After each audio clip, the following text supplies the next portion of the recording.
Buonasera e ben ritrovati con l'informazione flash di News Sicilia, i principali titoli del pomeriggio. In apertura il report dell'Agenas che ha esaminato 103 strutture sanitarie in Sicilia e ben 43 sono state rimandate per criticità sulla qualità e sulla codifica delle informazioni cliniche.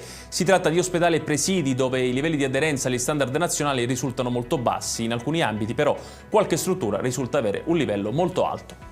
Restiamo sulla sanità con la Giunta Schifani che ha dato il via libera alla nascita di una commissione tecnica per la scelta dei futuri manager delle aziende e degli enti del servizio sanitario regionale. L'organismo individuerà una terna di candidati da cui l'assessore alla salute proporrà i nomi al governo. L'obiettivo è una selezione per merito con meno lottizzazione politica. Cambiamo pagina, parliamo di stragi di mafia del 92. Davanti alla Commissione Nazionale Antimafia il procuratore capo di Caltanissetta, Salvatore De Luca, ha definito la cosiddetta pista nera legata al terrorista Stefano Delle Chiaie una pista senza elementi a supporto, mentre proseguono le indagini sui mandanti delle stragi di Capaci e Via D'Amelio.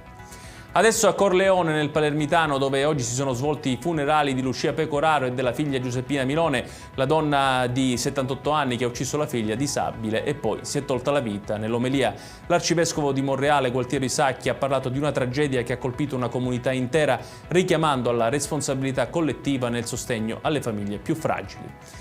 Chiudiamo con il meteo, continua anche domani il bel tempo in Sicilia, un campo di alte pressioni infatti abbraccia la regione garantendo tempo stabile e assolato ovunque, le temperature subiranno dei lievi rialzi sia nei valori minimi che in quelli massimi. Ed è tutto per questa edizione, tutti i dettagli su queste notizie li trovate come sempre sul nostro sito www.newssicilia.it. Grazie per averci seguito e buon proseguimento di serata.